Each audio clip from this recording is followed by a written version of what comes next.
मेरा सवाल जमीन वालों से है ना, मेरा सामान जो जमीन का अधिकार जो बसे हुए हैं उससे है।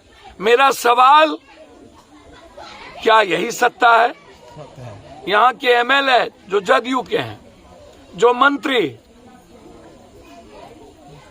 वोट लेने वक्त सभी लोग इस्तेमाल करते हैं आप मिडिल क्लास को, गरीब को, और उसके बाद जब उसके जिंदगी की, उसके राइट्स की, उसके जीने की, उसके बच्चे की परवरिश की, उसके सर छुपाने की बारी आती है तो आप नेता पदाधिकारी मिलकर पैसा लेकर इन गरीबों को बेघर करते हैं। और वही हुआ फिर बिरौल के एक गांव, जिस पंचायत का नाम पोखराम दक्षिण गांव कटैया। मैं आग्रह करूंगा सबसे कि कटैया को सब देखें। न्याय की जरूरत है। यदि 15 साल 10 साल पहले ये बसे होते और जमींदार पहले लिखाया होता बाय दी वे गलत लोगों से भी, तब भी मैं गलती समझता।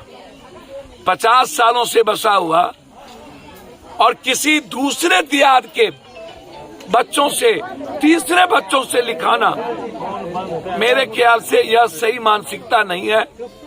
और उसके बाद छोटे छोटे विवाद सही नहीं है। समाज में इंदिरा आवास की व्यवस्था करे, जहां भी उनको उपयुक्त एक तो न्याय, और इस जमीन का पूरा मूल्यांकन कर जितनी क्षति हुई उसकी पूरी क्षतिपूर्ति। 1 महीने तक लगातार बारिश के महीने में कानून नहीं कहता है घर तोड़ने का, ये लॉ है। जालियांवाला बाग से भी बड़ा भयानक घटना, सरकार क्यों मौन? सत्ता बदली है, प्रशासन की मानसिकता क्यों नहीं बदली?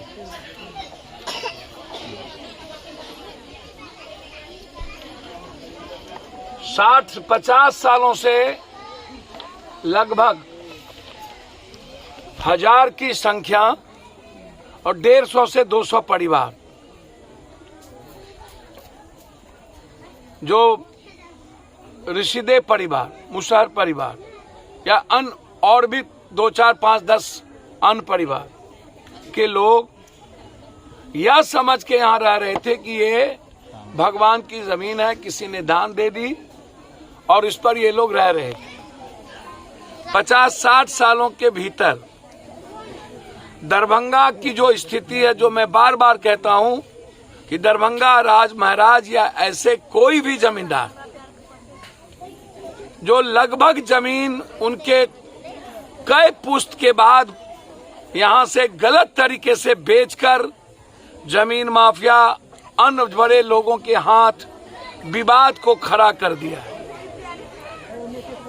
शासन प्रशासन, एडीएम, डीसीएलआर और सीओ, ये सब के सब यहाँ पर middle class, lower middle class और गरीब आदमी के खिलाफ मानसिकता है।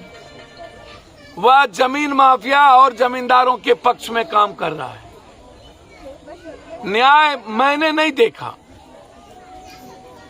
आप एक्स पार्टी की खबर नहीं हुई, हाईकोर्ट का क्या ऑर्डर हुआ उसको देखा नहीं गया।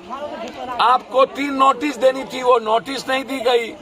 17 तारीख को सीओ बुला के बोलता है और 18 तारीख को 5 बजे शाम से 9 बजे 10 बजे रात तक पूरे परिवार को बुलडोजर चढ़ा के बेघर कर देता। हम सीओ पर, एडीएम पर, डीसीएलआर पर और दरभंगा के पदाधिकारियों पर कार्रवाई की मांग करते हैं।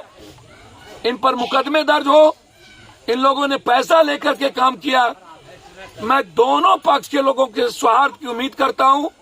अभी 1 सप्ताह के लिए दरभंगा जन अधिकार पार्टी की तरफ से लगातार खाना, हर परिवार के लिए साड़ी, लुंगी, गंजी, बच्चों के लिए कपड़े, पन्नी, सिर्फ सर छुपाने के लिए, तन पे कोई कपड़े नहीं। इसके लिए हम लोगों ने एक परिवार के तरह संवेदना यही कहता है कि हम सबको इस क्षण में इनके साथ खड़ा होना चाहिए। हमें डबल बेंच के लिए कोर्ट जाना चाहिए रिव्यू में, और हमें अपनी बात मजबूती से रखनी चाहिए जो नहीं रखी गई। लेकिन जो घटना घटित हुई है वह दिल दहला देने वाली, वह शायद रात में खाना खाने की इजाजत पप्पू यादव को ना दे।